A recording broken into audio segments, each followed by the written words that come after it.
Welcome back to Drilled. I'm Amy Westervelt. Today, we're bringing you another one of these conversations I've been calling messy conversations, where we get into lots of different aspects of the climate crisis and how we're talking about it today. My guest is Mary Annaïse Heglar, who you might remember as my co-host on the podcast Hot Take.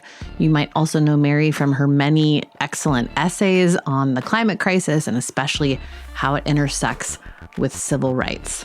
A few years ago, she wrote an essay for the Boston Globe about how she felt as a woman living in the world of climate crisis and constantly being asked for her thoughts on whether she wanted to have kids. That story ended up being a lot about how she interacted with her nephew and how she thought and talked to him about climate. And that ended up becoming a children's book, which is out today. It's called The World is Ours to Cherish. And it's an excellent way to start talking to the kids in your life about climate. This is a topic that I find really difficult. I have kids and I get asked all the time about how to talk to them about climate. The assumption being that I have figured that out, and I have not. So I thought I'd have Mary on to talk about that and her book. And of course, Mary being Mary and me being me, lots of other things that have nothing to do with either of those as well. That conversation is coming up right after this quick break.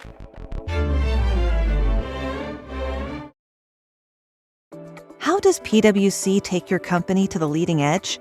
They bring the sharpest minds in tech to your team, so you can bring the ideas that will transform your business. They're passionate about your industry, so you can walk into any room with every advantage. And they're with you every step of the way, so you can know you're headed in the right direction. PwC builds for what's next, so you can get there now. Get started at pwc.com/us/leading edge. My day kicks off with a refreshing Celsius energy drink, then straight to the gym. Pre-K pickup, back home to meal prep. Time for my fire station shift. One more Celsius, gotta keep the lights on. When the 3-alarm hits, I'm ready. Celsius. Live, fit, go. Grab a cold, refreshing Celsius at your local retailer or locate now at Celsius.com. Learning through play starts with Lego Duplo. With Lego Duplo, toddlers can develop real-life skills while having fun with colorful bricks made just for them. Large, easy to grip, and safe to explore. When children express themselves with Lego Duplo, they build patience, problem-solving, and empathy. See your child learn perseverance and self-expression with everything they imagine and create. Visit lego.com/preschool to learn more. Happy book day, Mary. Happy book birthday. Thank you. It's been a long time coming, as you know. Had no idea a children's picture book took this long to produce, but apparently it's one of the types of books that takes the longest. So I learned a lot over the past couple of years. Actually, that makes sense to me because I feel it does like when you think about it. Yeah. And tell us the name of your book so people can go buy it today. Yes, the name of my book is The World is Ours to Cherish. And this is a children's book. I think Yes. it's very cool that your very first book is a children's book. And it grew out of an essay that you wrote, right? About like a time that you were spending with your nephew. Yeah, so the origin story is rooted in an essay that I wrote in the Boston Globe back in 2020 that talked about, the age-old question that all the women in climate get, which is like, are you going to have children or why did you have children? That annoying debate that somehow always goes to women and never to men. So I was, trying to deal with that in my way as someone who even outside of climate, I'm not totally sure that children are in my future. But that as much as whether I have children of my own, I'm really glad that there are children in my life and how much I love my nephew and how I buy him at that point, I was the crazy aunt who bought him like books about all these different animals all over the world. And that little ping of guilt that I would have when I bought him a book and being like, I don't know if these animals are going to be there by the time that he's able to get out into the world. Now I say I was the crazy aunt who bought him a lot of children's books. Now I'm the New Orleans aunt. So that changed. Oh, nice. Yeah, so I'm buying him books about different musical instruments and stuff. So, and about king cake. Oh my God, he's obsessed with king cake now. I have created a monster. But yeah, I actually started writing the book when I started to realize that I was going to leave New York, which was in the winter, early part of 2021. And because I was leaving New York, that was where my nephew lived. I realized I might not be there when he started asking questions about why the world is changing the way that it is. And at the same time, his parents were moving back to DC. And it was like, oh, I'm really not going to be there when he starts asking these questions. And so, yeah, I started writing it. That's awesome. I actually didn't know that part about the fact that you were thinking about, just not being there to answer those questions and writing it down instead. That's cool. It was also like a nervous project while my novel was out on submission. For people who don't know what that means, because you only if you've been in the publishing industry do you know what that means. Like that means it's you're stressful. taking your It's very stressful. It means that your book is being shopped from different editors at different publishing houses to see if they want to buy it. And it's like going out to be judged, and you need something to do while that's going on. Especially with a novel, because for nonfiction, like you write a proposal and you write like one sample chapter, right? But for a novel, like you've got to write the whole thing first. The whole thing. The whole thing. You've like invested a lot of time. Yeah, your heart and soul is on a page and it's going out to be judged. And it's like, I need something else to do. So I'm not just sitting here thinking about this. Yeah, totally. Fun fact, I have children and I do not know how to talk to them about climate change.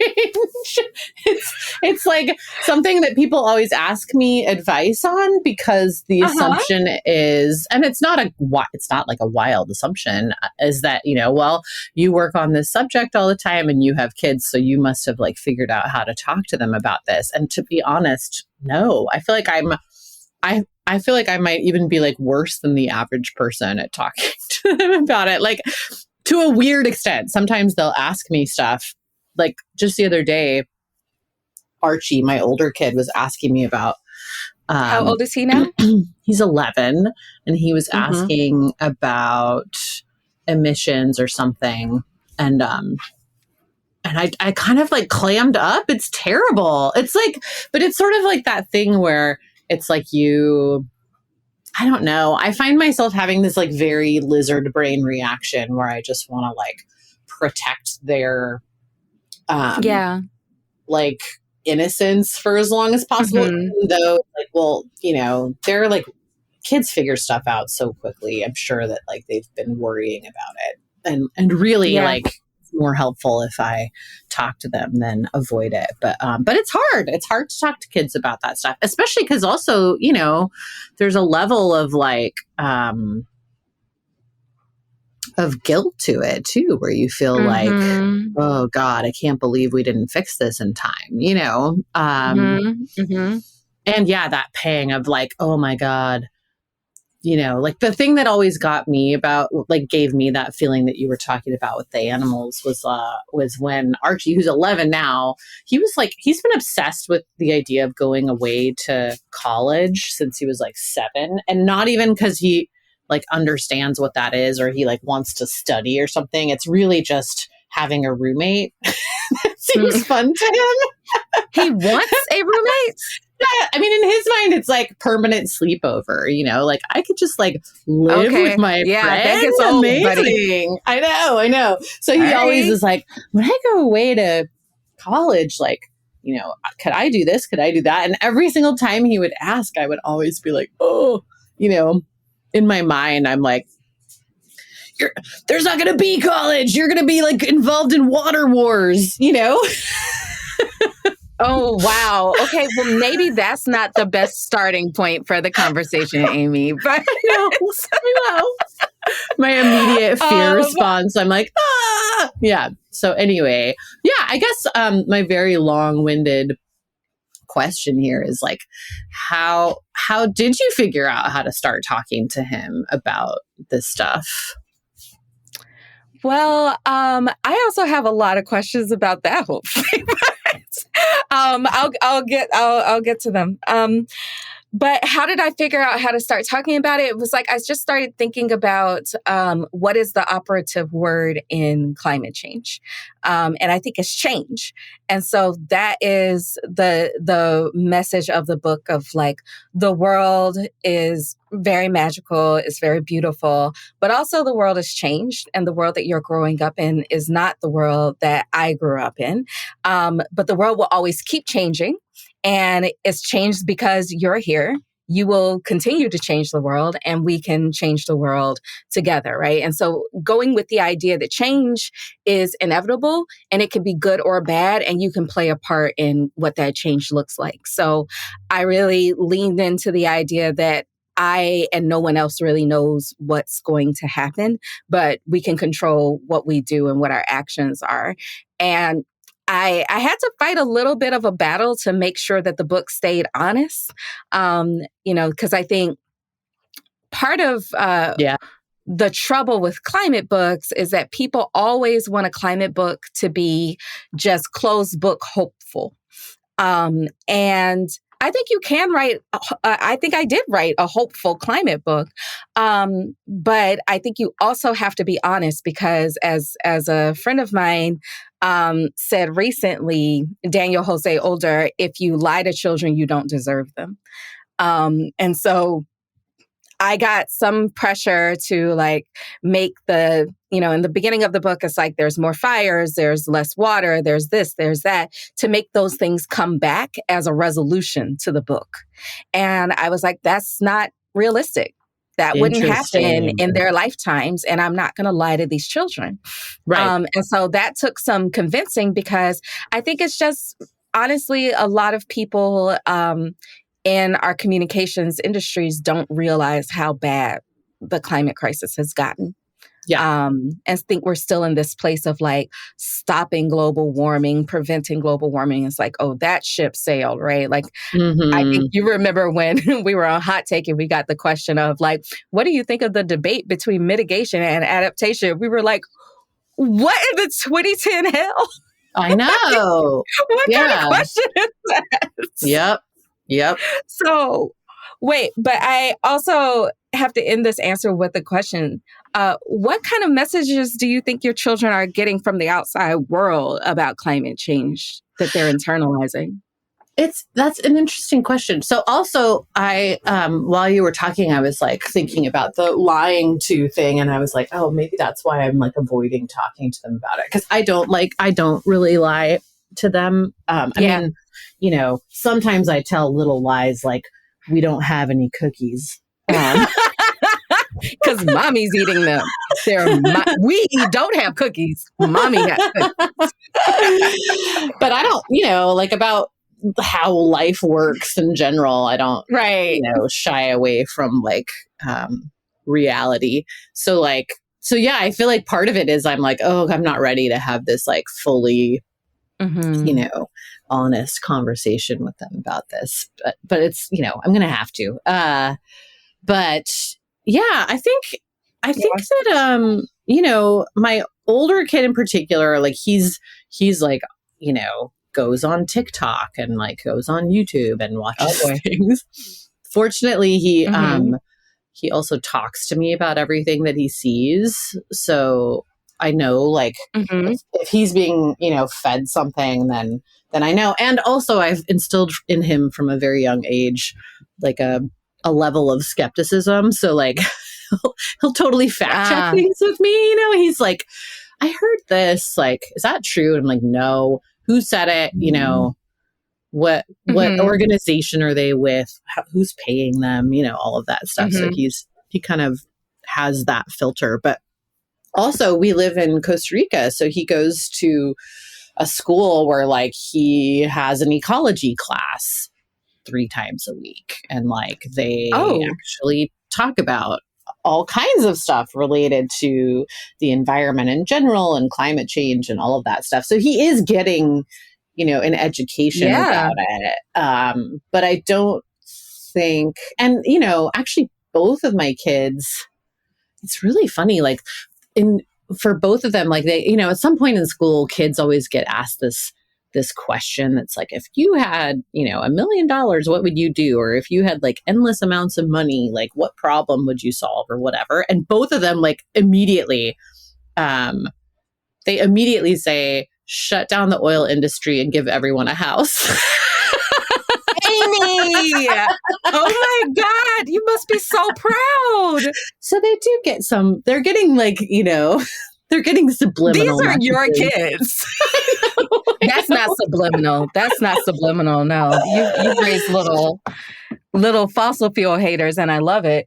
I know. Yeah, I know. So honestly, I think that's like interesting because it's like they know more about the fossil fuel industry than they know about climate change, which Correct. Actually, that's the root cause. And I wonder, like, especially with older kids, that might be the better place to start. Because otherwise, it's just like, are they supposed to go fight the air? Well, also, I feel like, yeah, I know, like when I talk to other young people, other people's kids, and they talk about climate, like a lot of times it's sort of this deserved, like anger at previous generations for like failing to deal with this problem and this and that, which is not, like I said, I mean, that's deserved in some ways, but I feel like it is important for kids to understand like how, I don't know, I guess like how power structures work and like how limited their, parents or grandparents were in like their ability to really do something and how much that plays into it, which doesn't leave, you and I have talked many times about this sort of like false dichotomy between individual responsibility and systemic change. Yeah. I'm not trying to say like nothing any one person does matters or any of that stuff, but like, giving them, but at the same time, like and I have talked to my kids a little bit about this, but I also don't want them to feel like, oh, well, nothing I do is going to matter because these systems are so powerful. There's nothing I can do to change them. But that's true of really like any social justice issue, Exactly. For some reason, people see climate change as different, right? Like you're supposed to find the one solution. Mm-hmm. It's like people are just desperate to dip one toe in and be done. And it's like, you don't think about it that way with anything else, right? Like nobody thinks like, oh, you were nice to that one lady, but you didn't solve racism, so you might as well have been an asshole to her. What? That sounds absurd. Yeah. But I also want to talk about this generational problem that we tend to have in the climate space, because I honestly think that might be the driving force between both of my books. Shameless plug. I have another book publishing this year. It's called Troubled Waters. It is a novel, and it comes out May 7th. And it is about climate change, school desegregation, and the things that are lost between the generations. And quick pause, that is the most coherent way I've ever been able to explain it. I was going to say, I was like, wow, that was great. Myself. I've been struggling with that. However, it deals with this thing that I have always found very problematic and bedeviling in the climate space, this idea that it's the previous generation's fault. And like our grandparents didn't know what they were doing when they were setting the world on fire, right? Like that was just this fallacy that I heard every freaking where. And as a Black person, whose grandparents were active in the civil rights movement, whose great maybe three grandparents were slaves. Mm-hmm. That sounds absurd to me. Right. Like we were still waiting on 40 acres and a mule. We wanted to go get our land, go farm it, and mind our business. That's what we wanted to do. But we weren't able to do that. The last thing we were doing was finding oil and digging it up and setting it on fire. So like this idea of like blanketing previous generations with this like guilt was really insulting to me and to, you know, my grandparents and even my parents. Yeah. So I wrote the novel to kind of deal with that. And also, like you were saying, you have guilt talking to your children about climate change. I feel guilt talking to my mother and my mother's generation about climate change because it's like, y'all already dealt with a lot. I don't want to also bring this to you. And it's like, as a friend of mine once put it, there are certain conversations that you're not qualified to have with your mother when she's older than integration. You just like this idea of like lecturing my mama about plastic bags, please. Absolutely not. I will not be doing it. And then also with the children's book, I think what we do with the younger generation is we'll be like, all right, buddy, go save the world. Go fix it. Like our children are going to fix it. The kids are all right. They've got this, blah, blah, blah. And I feel like that is abandonment. And like they are fighting for their lives. They're not fighting for yours. Right. So I know that you've seen this phenomenon too, where it's like, oh, we're going to be fine because Gen Z is going to save us. Gen Z might save themselves and then they might beat your ass because that's cruel. That's right. To just leave this all in their lap. And so I made the point in the book of making sure that like, yes, you will change the world, but we'll do it together. You're not in this by yourself.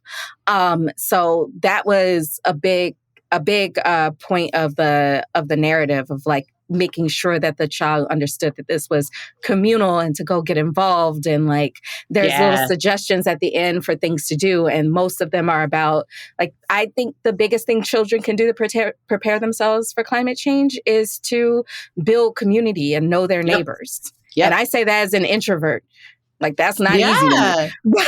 Yeah, totally. That's the answer I always give to people too, in terms of the like, what should we do? Or and also actually the what gives you hope question too is, oh my gosh, I hate that question. I know. But it is like, you know, when I see communities really coming together, I'm kind of like, okay, like people can figure this out and be okay. You know? Yeah. And it's like when children can understand things like, we live in a place where there are tornadoes. When there's a tornado, this is what you do, right? Like I remember those drills as a kid. I'm sure you remember like fire drills, earthquake drills growing up in California. Yeah. So like kids, getting them involved with how to prepare for a disaster, what to do, where to evacuate to. A couple of years ago, I was at my therapist's office and her child was often there. He had to have been like maybe 6 or 7. And he also, I don't know if it was YouTube or TikTok, but he would always be listening to these videos. And I overheard him once listening to these videos about climate change.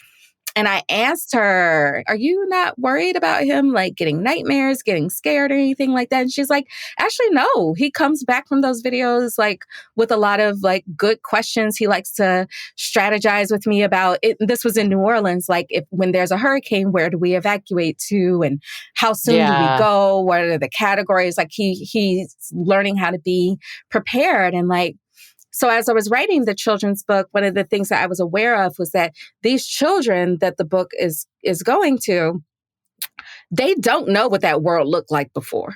So this world now, that's their normal. So this idea is, so half of the book is for the parents. Than it is for the, or in some ways, the book is to comfort the parents more than it is to comfort the children. Cause they're just like, all right, we got storms all the time. This is what the world is, right? Like, cause before that they were just, you know, in the womb. Right. They didn't know anything. Right. Totally. I was just talking to, a friend of mine who, is also a reporter and has kids, and she was, and still is really like an education reporter, but she's started getting into doing more climate stuff recently because her kid, when she was 7, I think, just said sort of offhandedly to her, you're so lucky that you got to be a kid before the world was exploding. Oh, oh wow. Like, whoa. Gut punch. Whoa. Gut punch. I know. But actually when I was thinking about your book and this conversation and stuff this morning, I was like, in a way, because actually a lot of people are not necessarily like super clued into climate, writing a kid's book about climate change is like a little bit like, I mean, I feel like it's very applicable to adults as well. Like I'm kind of like, I bet the parents will actually learn a lot in reading this book too, because I hope. Yeah. Yeah. Because I wrote it as much for an actual child as I did for someone's inner child. Totally. So like, I want people to buy the book, obviously. So, but I'm being very genuine when I say you could buy this for a grown friend. Children's books kind of function as like a really fancy birthday card sometimes. So you really, if you have a friend who is like really struggling with how to deal with climate change and needs it broken down to their inner child, actually this book could be good for that. True. So, it's like a gentle dose of reality. It's nice. It's nice sometimes. And it's got really pretty pictures because I have a really good illustrator, Vivian Meinecker. She did a great job. That's so cool. Did you get to were you and she working together on stuff, or did she kind of like take the book and then come back with some ideas, and like how does that whole process work? Yeah. So she and I never communicated. But I will say that Random House gave me... Shocking to me. Shocking. No. It's pretty normal. But Random House gave me a lot of leeway in terms of who the illustrator would be, like more than normally would be given to an author. Normally the author has no say whatsoever. But they actually... I said, I want a woman of color. They were like, absolutely. They gave me options. I got to pick. And then, she did her thing and I was able to give feedback. It was like, she automatically did a lot of like skin tone diversity and ethnic diversity. But I gave more feedback about like, I want different types of hairstyles, for example.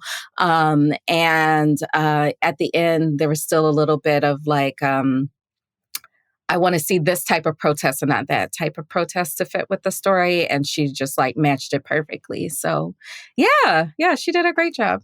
That's awesome. Okay, I want to ask you, because since we haven't recorded a podcast since the end of Hot Take, I want to ask you a very hot takey question too, which is, media or books or anything in that like realm have you consumed recently that like tackled climate in a way that you found interesting or good or entertaining, or what's your climate culture recommendation right now? So I actually haven't had a lot of time to consume a ton of media, unfortunately. I've been enjoying True Detective, the episode or the season that's set in Alaska. That seems to have a lot of climate change undertones. Yeah. I think they might be on like the last episode, so I'm excited to see what happens there. You know what? I actually I was finding it really boring until the episode last week, and I was like, okay, now we're getting into it. Yeah, somebody's. Sorry, I was about to give a spoiler. No, don't. But I felt like I don't know. It was like, I don't know. Yeah. I felt like it was like a lot of setup the first 3 episodes, but the story is good. Like there's like a mining company and there are climate scientists and, there's indigenous people protesting the mine, and there's like, it's interesting. There's a lot of like really timely threads that they're pulling on there. Yeah. I feel like maybe I just haven't been watching enough TV, but I feel like TV kind of sucks lately. Yeah. I agree. Netflix is not putting out super great stuff. Well, I think we're experiencing the aftershocks of the writer's strike. Yeah, that must be what it is. That must be it. Because I've been like watching these shows come out and being like, you can't be serious. Like they turned Squid Games into an actual game show. I know. It's so weird. It's so weird. And then you have the nerve to increase the price of the subscription. I know. It's terrible. It's outrageous. Yeah. I feel like there's a lot of nostalgia going on too that I wonder, like, I don't know. I wonder how much of that is a little bit of like just avoidance of not just the climate crisis, but sort of like all the intersecting crises that we're living through today. Because I keep seeing stuff that, it's either like, it just seems very like weirdly nostalgic or dystopian. It's like one or the other. That's it. Yeah. So as far as books are concerned, Lessons for Survival by Emily Raboteau is, it publishes in March, but you can pre-order it now. And I've been reading an advanced reader's copy. And awesome. Yeah, it's really good. It goes some of everywhere, but it's basically about mothering during climate change and all COVID and all of these other sorts of converging crises. So I think that's a good source. And I've been ordering a lot of books from Palestinian writers.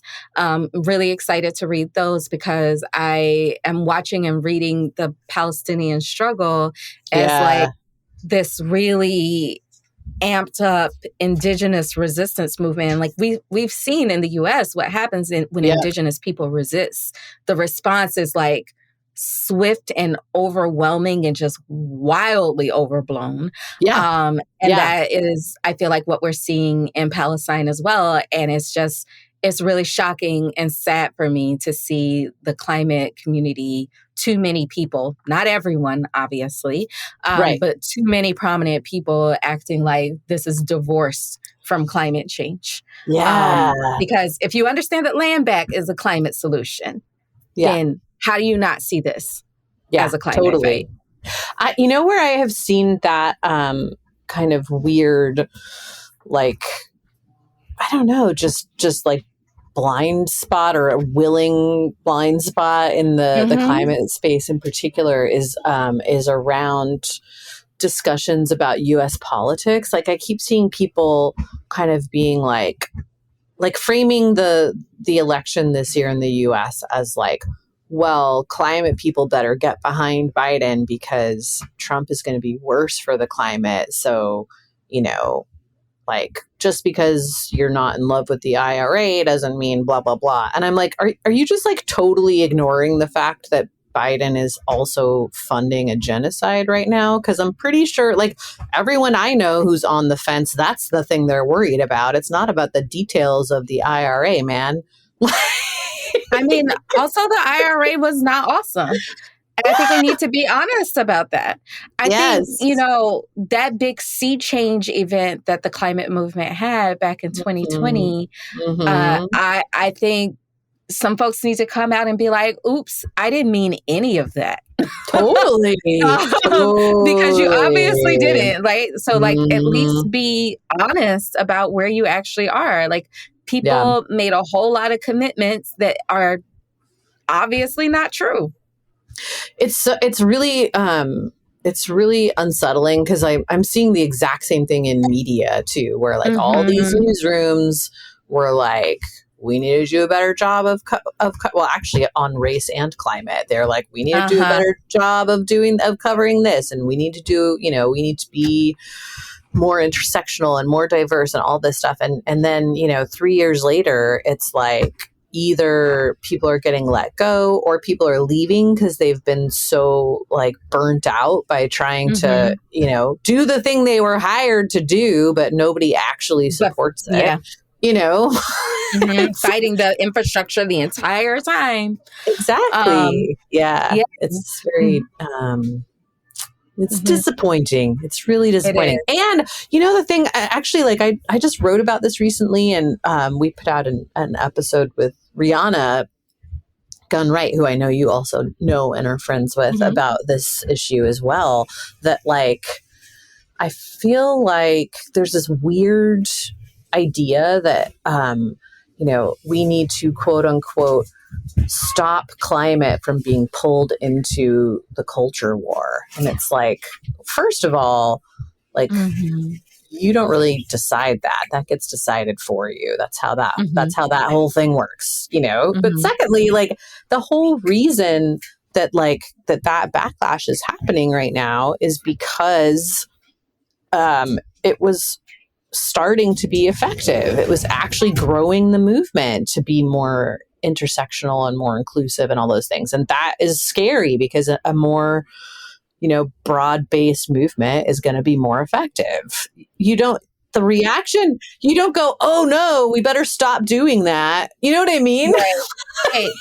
Also for me, it's like, name something that matters that doesn't become part of the culture war. Also, it's been part of it I'm like, the entire like basis of climate denial is culture war shit. Like if you look at those strategy memos from the late 80s and early 90s, it's all like figuring out who to target, and it's completely based on identity and figuring out what kinds of messages to push around climate in terms of making it seem elitist, making, all of this stuff. I'm like, this has been the strategy for a while, guys. Like, right. Yeah. Right. And whenever you bring people of color into it, it's always like racism is always going to be part of their culture war. It always is. But also it's just, like what matters that isn't part of the culture war? That just means it's trending. Right. That's right. It means it's important, and that they're and that like there's a fight going on over it, which like, yeah, that's very true. So like quit being a punk. And stand up and fight, right? Like, we want to do this without getting bullied. Like, now I want to take your lunch money. Yes. Like, yes.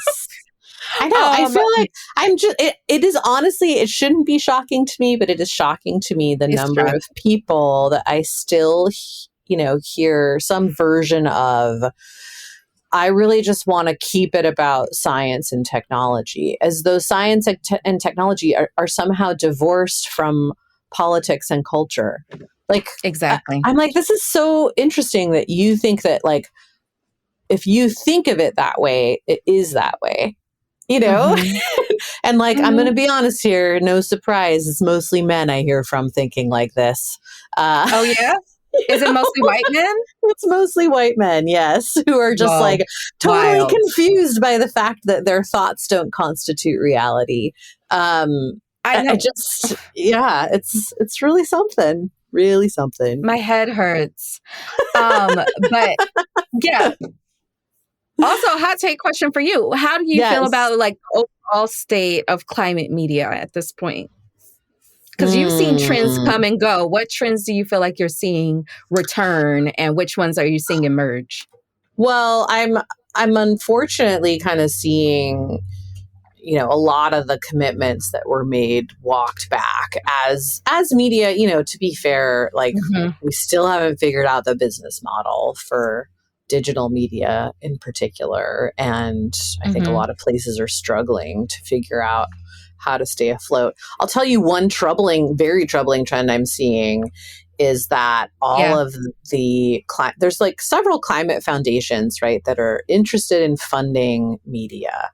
And the way that they're going about this is like, instead of funding actual reporting, they like to, like, it's like they want to fund it, but they also want to control the story. And this is always like the big struggle, right? It's like that they, like, in order to do that, they're just sort of starting like their own little research organizations and then doing this thing where they're like, we'll fund this research and then that can get fed to journalists. And that way we get to control what the journalists are seeing, what the story is, and like where the story turns up, because we're going to gatekeep this research so that we can like parse it out as this like exclusive thing that, you know, I'm only giving to you at the Guardian, or you at the Washington Post, or you at the New York Times.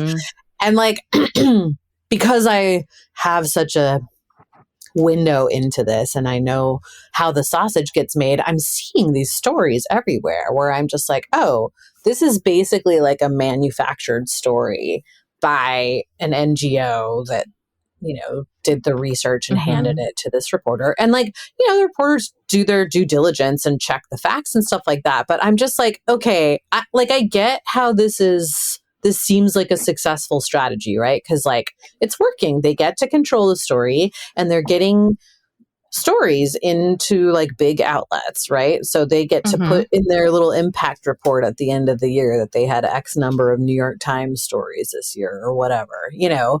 But at the end, like long term, I'm like, can you just like zoom out for a brief second here and like think about how bad for the general health of not just journalism, but democracy it is to like train reporters not to do their own reporting and to train newsrooms to just rely on your research instead of building out their own investigative capabilities. Like I don't know. I'm like, this is not how we're going to like save climate media.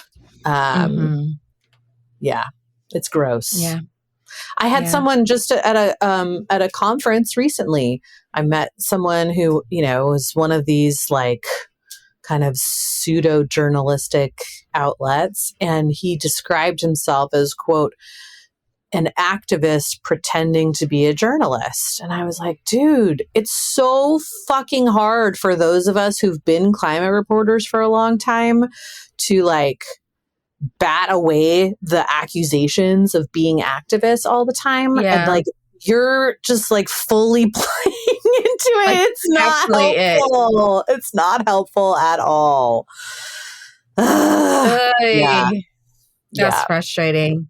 Because what it does is like, then it makes everybody double down on all these dumb rules that also don't help, like around supposed objectivity or, you know, quote unquote, unbiased coverage or whatever it is. You know, it's like, it's not, I don't know. I just feel like, it would, you know, what would be cool is if like a foundation wants to invest in media, they would actually talk to like a journalist about it and like maybe even ask a couple questions about how media actually works. Yeah. Yeah. You know what I mean? That would be great.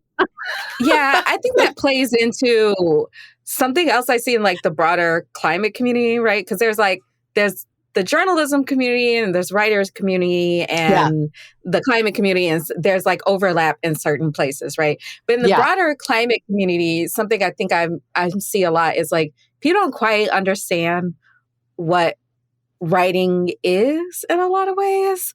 So I might be about to go into a little bit of a rant.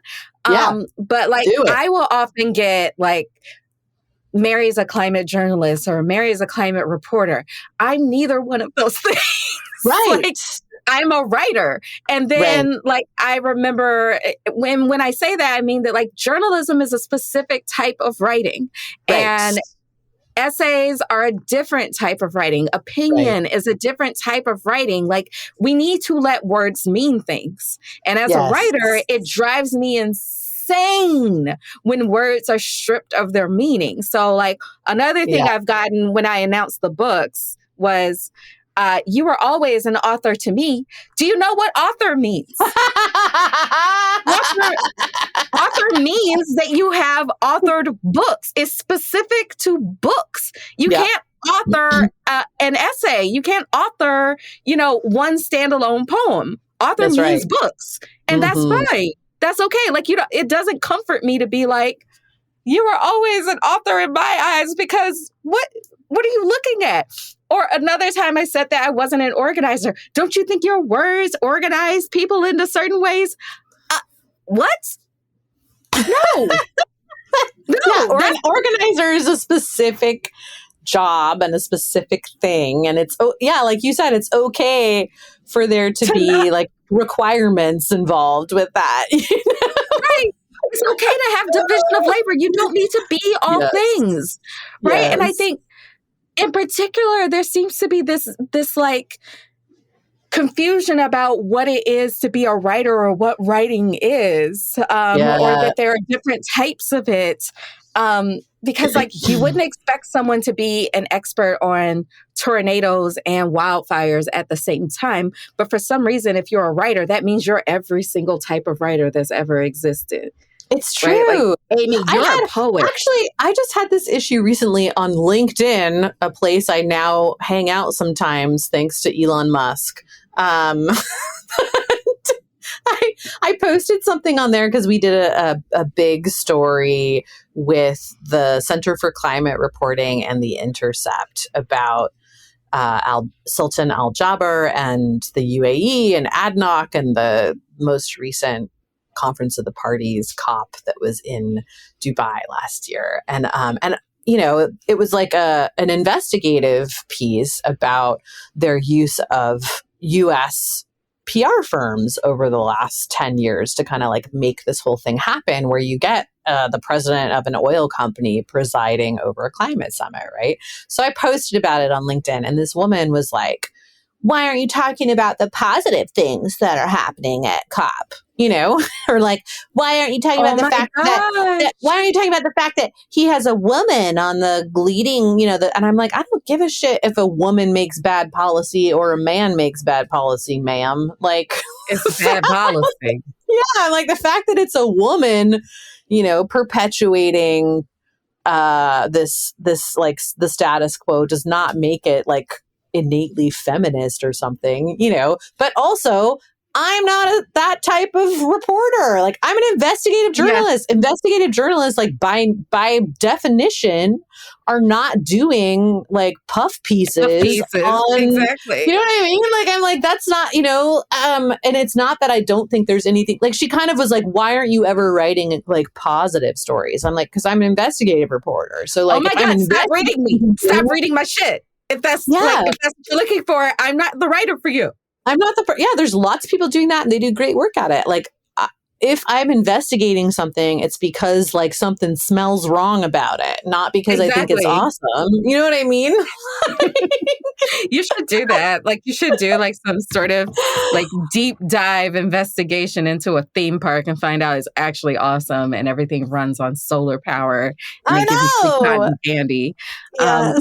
Yes. I'm like, I would love it if like I went to dig into something and I found that actually it was way better than I thought, but that's literally never happened and it probably won't, But also, again, this is a different type of, like, this is one very specific type of journalism. What you're looking for is not what I do, and that's fine. Go elsewhere,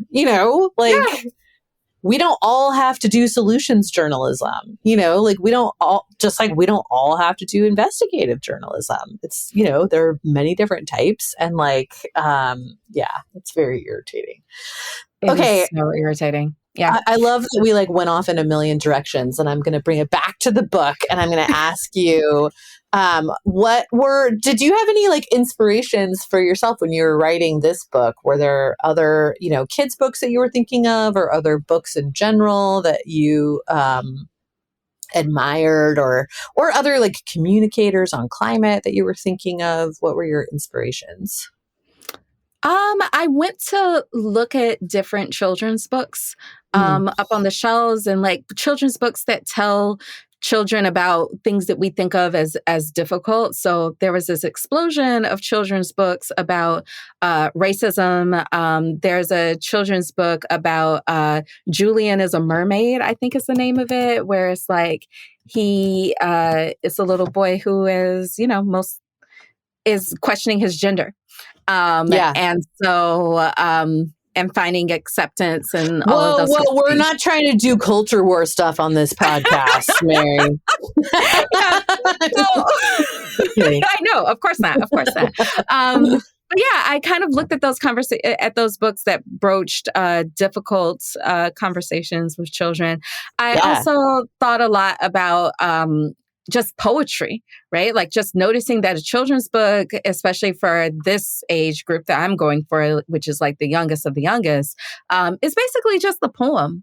It's a child appropriate poem. And so I wrote the first draft in one day.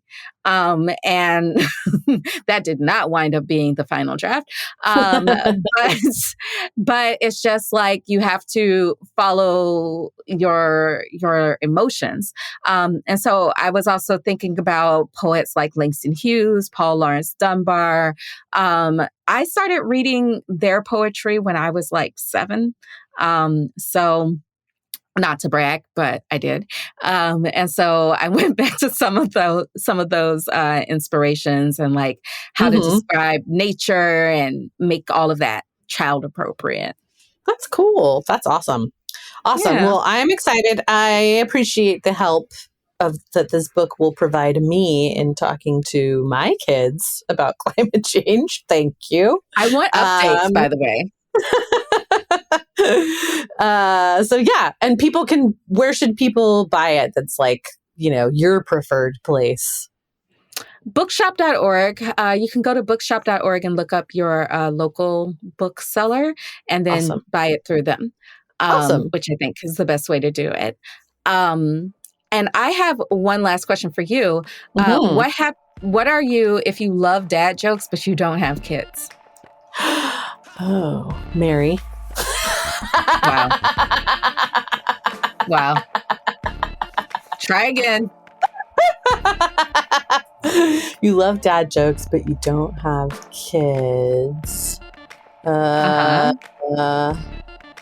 don't know. What? A faux pas.